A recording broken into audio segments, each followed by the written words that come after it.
ये कहा जाता है कि पिता वह दिया है जो खुद जलकर अपने संतानों के जीवन को रोशन करता है। पिता के व्यक्तित्व के संबंध में साहित्य में कुछ अपवादों को छोड़ दिया जाए तो बहुत कुछ नहीं कहा गया, जो मुझे लगता है कि पिता के प्रति न्याय नहीं है। पिता वास्तव में उस नारियल की तरह से होता है जो ऊपर से झाड़ झंखाड़ से युक्त और वज्र की तरह से कठोर होता है, लेकिन उसके भीतर तरलता होती है। पिता वैसा ही है जो अपने संतान के लिए ऊपर से तो बहुत कठोर शक्त दिखाई पड़ता है, हमेशा ही एक आभा मंडल ऐसा होता है। नमस्कार दोस्तों, ऐसा है आप सब लोग सकुशल होंगे।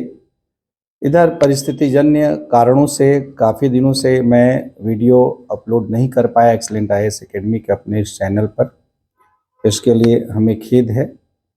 पिताजी का स्वर्गवास होने के कारण से मैं सही मानसिक स्थिति में नहीं था। आज हम अपने निजी जीवन, जिसका कि हर व्यक्ति से संबंध हो सकता है, निजी जीवन के अपने अनुभवों को मैं आपसे साझा करना चाह रहा हूँ।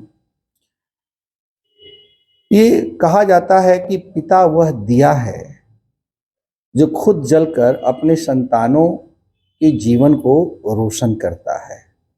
तो अपने निजी जीवन में मैंने ये महसूस किया कि मेरे पिताजी ने वास्तव में ऐसे ही दीपक की भूमिका निभाई, जिन्होंने अपने सुख सुविधा, ऐशो आराम को पूरी तरह से नज़रअंदाज किया, केवल इसलिए कि हम लोग उनके सपनों को साकार कर सकें।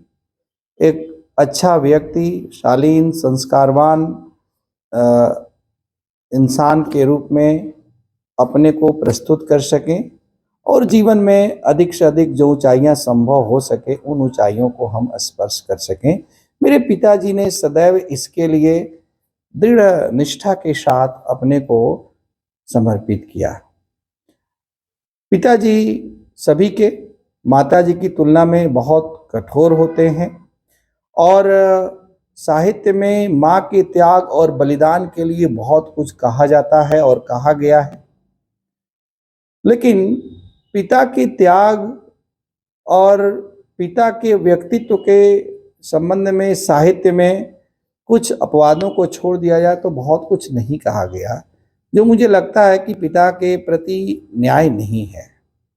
पिता वास्तव में उस नारियल की तरह से होता है जो ऊपर से झाड़ झंखाड़ से युक्त और वज्र की तरह से कठोर होता है, लेकिन उसके भीतर तरलता होती है। पिता वैसा ही है जो अपने संतान के लिए ऊपर से तो बहुत कठोर शक्त दिखाई पड़ता है, हमेशा ही एक आभा मंडल ऐसा होता है कि पिता को देख करके डर लगता है और महज उनके डर से हम बहुत सारी गलतियां करने से बच जाते हैं।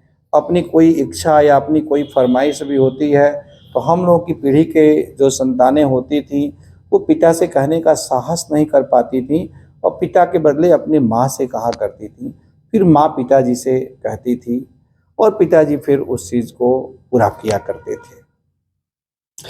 हमारे पिताजी शिक्षक थे और विगत 30 जनवरी 2024 को इसी साल उनका देहांत हुआ, वो गोलोकवासी हुए। हमारे जीवन की एक बहुत महत्वपूर्ण घटना जिसने हमारे जीवन को भटकने से रोका, मैं उस घटना को आप लोगों के साथ साझा करना चाहता हूं। आप सभी के जीवन में इस प्रकार की घटनाएं आई होंगी, किसी न किसी रूप में, हुबहू उसी रूप में ना आई हो, और आप सबकी जीवन को भी उस तरह की घटनाओं से आपको रोकने और बचाने में आपके पिता ने महत्वपूर्ण भूमिका निभाई होगी। एक बहुत ही रोचक और प्रेरक प्रसंग है जिसको कि बेलाग और निष्पक्ष भाव से एक तरह से संस्मरण के रूप में मैं आप सबके साथ साझा करना चाहता हूं। मेरे पिताजी, जैसा मैंने बताया, कि पेशे से अध्यापक थे और शिक्षा के प्रति उनकी बहुत गहरी रुचि थी। उन्होंने हम तीनों भाइयों को इलाहाबाद विश्वविद्यालय में पढ़ाया और पढ़ने के लिए मतलब वहाँ पर भेजा। और बचपन से ही ग्रामीण परिवेश में होने के बावजूद भी कई कई ट्यूशन हम लोगों के लिए उन्होंने लगवाया हुआ था और शिक्षा के लिए कोई भी कीमत चुकाने के लिए वो तैयार रहते थे। इसके साथ ही साथ शिक्षा के प्रति किसी भी प्रकार की लापरवाही उनको असहनीय थी और उसके लिए कठोर से कठोर दंड देने में भी, हम लोगों को दंडित करने में भी वो तनिक भी हिचकते नहीं थे। एक बार की बात है कि मैं घर से पढ़ने के लिए निकला और रास्ते में रुक गया। हमारे गांव के बच्चे घर से निकलते थे और अक्सर वो गांव के बाहर एक बागीचा पड़ता था, उस बागीचे में रुक जाते थे और उस ज़माने में ब्लैडर वाला फुटबॉल होता था, उसका हवा निकाल करके बैग में वो अपने झोले में रख लेते थे और छोटा सा एक पंप रखते थे और बागीचे में जाने के बाद उसमें पंप से हवा भर करके वो फुटबॉल खेलते थे। 1-2 घंटा खेलने के बाद कभी 11 बजे कभी 12 बजे वो स्कूल जाया करते थे। विगत कुछ दिनों से मैं भी उन बच्चों की सह में आकर के देखा देखी रास्ते में उनके साथ रुक जाता था और उन बच्चों की तुलना में मेरी उम्र अपेक्षाकृत कम थी, तो मैं खेलता तो नहीं था लेकिन देखता था। और इसके चक्कर में कुछ दिनों से मेरा कोर्स पिछड़ता जा रहा था और कॉपी जो स्कूल में लिखाया जाता था वो भी कंप्लीट नहीं हो पाती थी। अंदर से डर भी लगता था कि परीक्षा होगी, अपेक्षित नंबर नहीं आएंगे, क्योंकि शुरू से अच्छे छात्र के रूप में पहचान थी। तो अच्छा नंबर नहीं आएगा तो बड़ी बेइज्जती होगी और पिताजी से पिटाई अलग से होगी। लेकिन डर के मारे ये बात मैं कह भी नहीं पा रहा था और अंदर अंदर घुटता भी रहता था। इसी दौरान एक दिन की बात है कि मैं उन बच्चों के साथ बागीचे में रुका हुआ था, बच्चे खेल रहे थे, मैं खेल देख रहा था। पिताजी घर से अपने विद्यालय जाने के लिए आ रहे थे और मुझे दिखाई पड़े। मैं समझा कि शायद पिताजी दूसरे रास्ते से जा चुके होंगे, अक्सर वो दूसरे रास्ते से ही जाते थे। लेकिन उस दिन पता नहीं क्या हुआ, वो उसी रास्ते से आए जिस रास्ते से हम लोग जाते थे।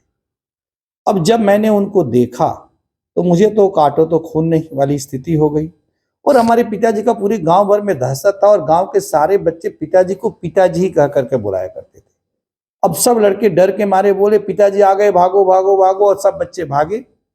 अब मैं कहाँ भागूं, क्योंकि यदि उस समय भाग भी जाता तो घर लौटना था, शाम को पिटाई होती। तो मैं एकदम जड़वत वहीं पर खड़ा हो गया। पिताजी आए, पिताजी ने घड़ी देखा, लगभग वहीं पर 10 बज गए थे। वहाँ से जहाँ पर हमारा विद्यालय था वहाँ तक जाने में लगभग 40-45 मिनट और लगता, तो 11 बजे मैं विद्यालय जा पाता। पिताजी ने कहा कि क्या टाइम हो रहा है। अब उस समय हम लोग घड़ी तो बांधते नहीं थे। फिर वो खुद ही कह रहे हैं कि 10 बज गए और तुम अभी तक यहीं पर हो, फिर विद्यालय कब जाओगी?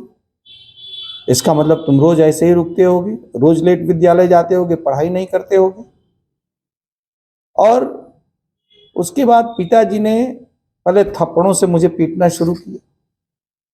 जाड़े का दिन था, मैं स्वेटर वगैरह पहना था, तो स्वेटर की वजह से थोड़ा चोट कम लग रही थी जहाँ तक मुझे याद है। अब कुछ तो डर की वजह से कि मार खाने के लिए मेंटली मैं प्रिपेयर्ड हो चुका था कि मैंने गलती की है, मुझे मार खानी ही है, शायद इस वजह से भी चोट कुछ कम लग रही थी। इसके बाद मेरे पिताजी को गुस्सा इतना ज़्यादा था कि मैं मार खाते खाते मैं गिर गया। कम उम्र थी, कक्षा 1-2 में पढ़ा नहीं था, सीधे कक्षा 3 में नाम लिखा गया था, इसलिए 11 वर्ष की अवस्था रही होगी जब मैं कक्षा 7 में पढ़ रहा था। तो पिताजी मारते रहे, मैं अंत में गिर गया। गिरने के बाद फुटबॉल की तरह से उन्होंने पैरों से भी 2-4 बार मुझे मारा। इसके बाद उनका गुस्सा कुछ शांत हुआ तो फिर उन्होंने मुझे उठाया, स्वेटर में बागीचे का जो घास वगैरह थी वो लग गया था, उसको झाड़ा वगैरह। और फिर वे मुझे अपने साथ मेरे स्कूल लेकर के गए, मिडिल स्कूल था, उस मिडिल स्कूल में मेरे गांव के ही 2-3 अध्यापक थे जो पिताजी से उम्र में छोटे थे और पिताजी का सम्मान भी करते थे। उस स्कूल के जो प्रिंसिपल साहब थे वह भी पिताजी से पूर्व परिचित थे और अच्छा छात्र होने की वजह से मुझे भी अच्छी तरह से जानते थे। पिताजी उनसे भी मिले। जो हमारे गांव के अध्यापक थे उन लोगों को लगभग डांटते हुए मेरे पिताजी ने कहा कि तुम लोग अपने गांव के भी बच्चों का ख्याल नहीं रखते तो दूसरे बच्चों का तुम लोग क्या ख्याल रखोगे। इसी रास्ते से तुम लोग आते हो जाते हो, देखते नहीं हो कि रास्ते में बच्चे बागीचे में रुक करके खेलते हैं और रोज 2 घंटे लेट विद्यालय पहुंचते हैं। क्या कभी इन बच्चों के संरक्षकों को, गार्जियन को, इनके माता पिता को गांव में तुम लोगों ने कभी सूचित किया? इतनी लापरवाही आप लोगों की। अब गलती उन लोगों की भी थी, इसलिए चुपचाप वो लोग पिताजी की बात को सुन रहे थे।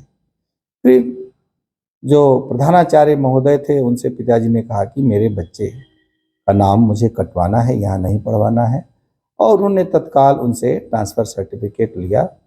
और फिर उसके बाद मुझे वो दूसरे हाई स्कूल में मेरा एडमिशन करवाए।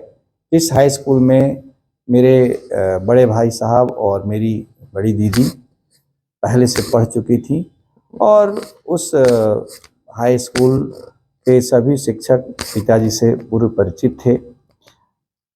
उसके बाद मैं अकेले आने जाने लगा, चूँकि उस विद्यालय का रास्ता अलग था। गांव के बच्चों के साथ रुकने की सारी संभावनाएं ही समाप्त हो गईं और पिताजी की सख्त हिदायत भी थी कि अब तुमको अकेले ही आना जाना है। मैंने महसूस किया कि उसके बाद मेरे जीवन में बहुत महत्वपूर्ण बदलाव आया। मैं मन ही मन डर रहा था कि मैं पिछड़ता जा रहा हूँ, रिजल्ट खराब आएगा, फेल होऊंगा, बेइज्जती होगी। इसकी वजह से एक मानसिक डिप्रेशन में था। जब नाम वहाँ से काटा गया, दूसरे विद्यालय में नाम लिखा गया, वहाँ से मैंने एक नए सिरे से शुरुआत की और काफ़ी मेहनत किया और आगे चल कर के कक्षा 7, 8 ही नहीं, हाई स्कूल तक मैं उस विद्यालय में रहा और एक अच्छे छात्र के रूप में और अच्छे अंकों से उस ज़माने में मैं पास हुआ और पूरे विद्यालय में एक अलग पहचान रही। मेरे भाई साहब भी एक अच्छे छात्र के रूप में उस स्कूल के टॉपर थे। उस परंपरा को हमने आगे बढ़ाया। अब इतने दिनों बाद जब पिताजी के मरने के बाद जब उस घटना को हम देखते हैं तो उस समय तो ये लगता था कि पिताजी ने बहुत कठोरता पूर्वक मुझे दंडित किया, मुझे पीटा और मन ही मन एक आक्रोश का भाव भी कहीं कहीं मन में था। डर तो था ही कि पिताजी को इतना नहीं हमें पीटना चाहिए था। एक तरह से कहें कि हमारी जम करके उन्होंने धुलाई ही की थी, पिटाई किया। लेकिन जैसे जैसे उम्र बढ़ती गई, मेरा विवाह हुआ और मैं खुद पिता बना, खुद मेरे बच्चे हुए और जब बच्चों के भविष्य के प्रति, अपने बच्चों के भविष्य के प्रति चिंता जागृत हुई, तब पिता की भूमिका और पिता का दंड देना, उस दंड के पीछे भी छिपी हुई जो पिता की ममता और चिंता होती है, उसका एहसास हुआ।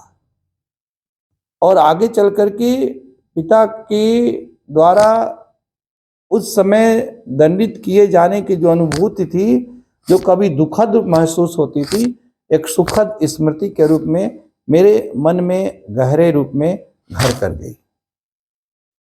और मुझे लगा कि इस स्मृति को आप सब लोगों से साझा करना चाहिए, क्योंकि हर व्यक्ति के जीवन में कभी न कभी किसी न किसी रूप में कोई न कोई भटकाव आता है और उस भटकाव को नियंत्रित करने में, रोकने में उनके माता पिता की बहुत महत्वपूर्ण भूमिका होती है और माता पिता को समय समय पर इस प्रकार के सख्त कदम उठाने पड़ते हैं। विशेष रूप से उस पीढ़ी में जिस पीढ़ी के हम लोग हैं, जब आज से 20-25 साल पहले पिता पुत्र के बीच के जो संबंध होते थे उसके अनुरूप, क्योंकि उस दौर में पिता और पुत्र के बीच में उस प्रकार का नज़दीकी पूर्ण संबंध नहीं होता था। एक औपचारिकता होती थी, पिता के प्रति डर होता था, एक भय मिश्रित सम्मान होता था। बच्चे माँ से बहुत घुले मिले होते थे, किसी चीज़ की आवश्यकता भी होती थी तो बच्चे सीधे सीधे पिता से कहने की हिम्मत नहीं कर पाते थे, माँ से कहते थे, फिर माँ पिता से कहती थी, पिता उसको पूरा करते थे। और अपने संतान के प्रति भरपूर प्रेम होने के बावजूद भी पिता बच्चे के सामने थोड़ा सख्त बने रहते थे, ताकि बच्चा डरेगा, मुंह लगा नहीं होगा, पिता के डर से ही अपने सारे काम ठीक से करेगा। हालांकि दिल के भीतर निश्चित रूप से बहुत अधिक ममता होती होगी और बच्चे के भविष्य के प्रति उनको बहुत चिंता होगी। मेरे पिताजी को मैंने देखा कि अपने 3 पुत्रों को, मैं 3 भाई हूँ, 3 पुत्रों को उन्होंने एक अध्यापक होते हुए भी इलाहाबाद विश्वविद्यालय में उच्च शिक्षा का अवसर प्रदान किया और काफ़ी लंबे समय तक हम लोग इलाहाबाद विश्वविद्यालय में ही स्नातक, परास्नातक, फिर विधि स्नातक इत्यादि की उपाधियाँ ग्रहण किया, AA किया, प्रतियोगी परीक्षाओं की तैयारी की। तो उन सभी के पीछे पिताजी का त्याग था। अपने लिए उन्होंने अपनी सारी इच्छाओं को एक तरह से त्याग दिया था और उनकी सारी इच्छाएं मानो एक इच्छा में समाहित हो गई थी कि हमारे बच्चे अच्छे हो जाएं, इनका करियर अच्छा हो जाए, ये कुछ अच्छा करें, उच्च पद को प्राप्त करें या आत्मनिर्भर बने। इसके लिए अधिकतम जो भी त्याग हो सकता था एक पिता के रूप में, उन्होंने सब कुछ किया।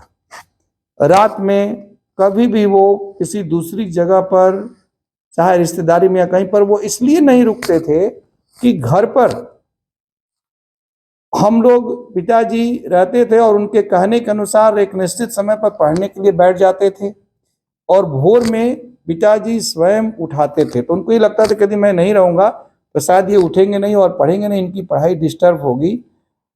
इसलिए वो कभी बाहर रुके ही नहीं अपने पूरे जीवन काल में। मुझे नहीं याद है कि कभी वो बाहर रुके हों, चाहे वो जहां भी रहें, दिन भर रहें, चाहे देर से ही सही, लेकिन रात में वो घर पर आ जाया करते थे।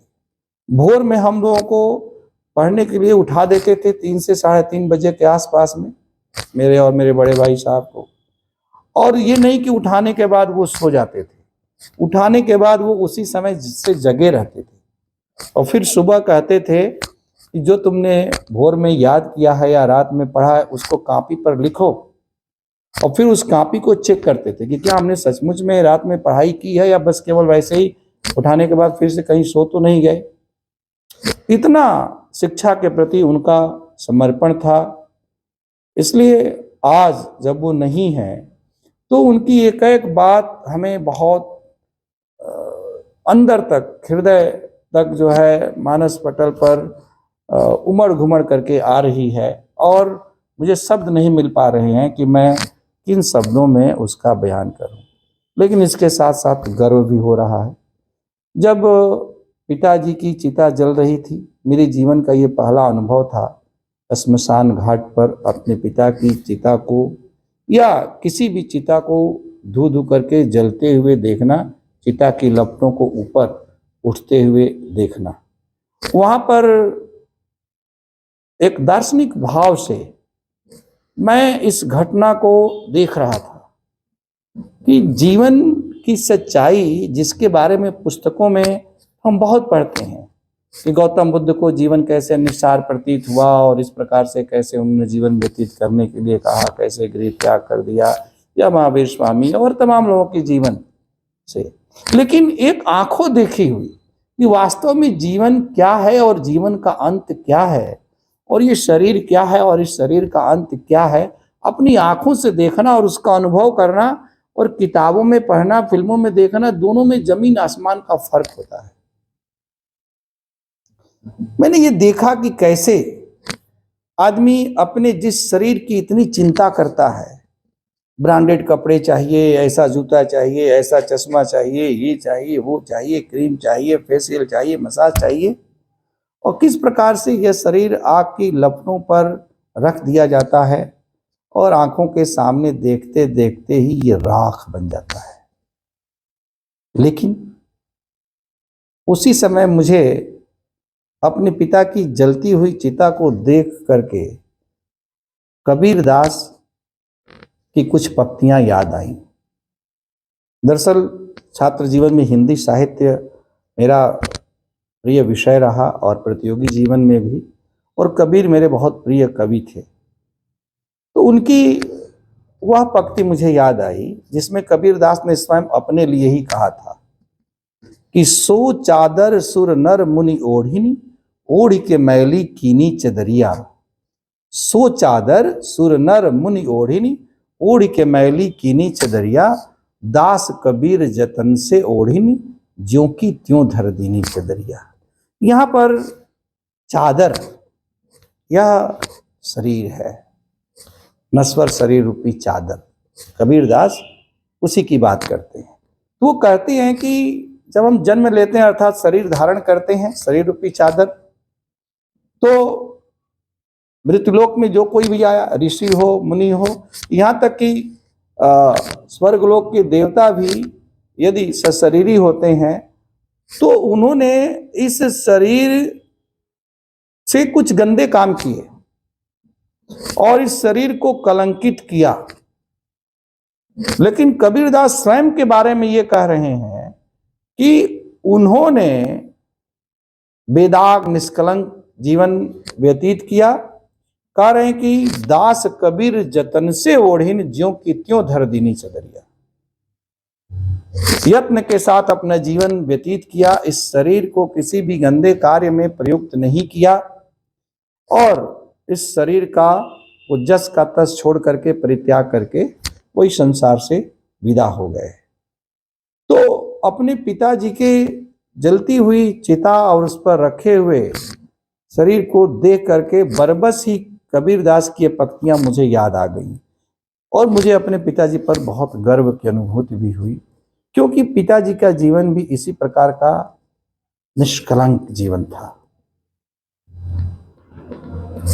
उन्होंने कभी दूसरे का अहित नहीं किया, न दूसरों के बारे में कभी कुछ गलत कहा, गलत सुना, बल्कि उन्होंने शिक्षा की एक ऐसी अलख जगाई कि ग्रामीण क्षेत्र में, स्पेशली मेरे गांव में, लड़कियां पहले हाई स्कूल से आगे नहीं पढ़ती थी या हाई स्कूल तक भी नहीं पढ़ती थी उस समय में। मैं ये बात कर रहा हूँ 80 के दशक की।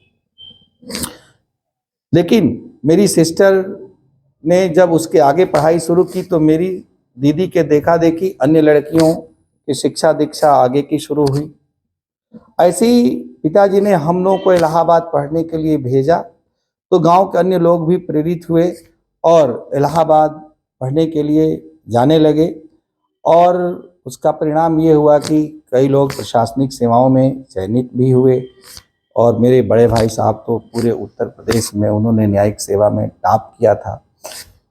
तो इस तरह से उन्होंने एक पूरी की पूरी पीढ़ी को सजाने और संवारने और प्रेरित करने का कार्य किया, लेकिन निजी जीवन में उनकी कोई आवश्यकता नहीं थी। अपनी निजी आवश्यकता कुछ नहीं थी, उनकी आवश्यकता, उनकी महत्वाकांक्षा यही थी कि उनकी संतानें अधिक से अधिक ऊंचाई को प्राप्त करें। कभी उन्होंने किसी भी प्रकार एक पान भी नहीं खाया होगा। अत्यंत संयमित जीवन उन्होंने जिया।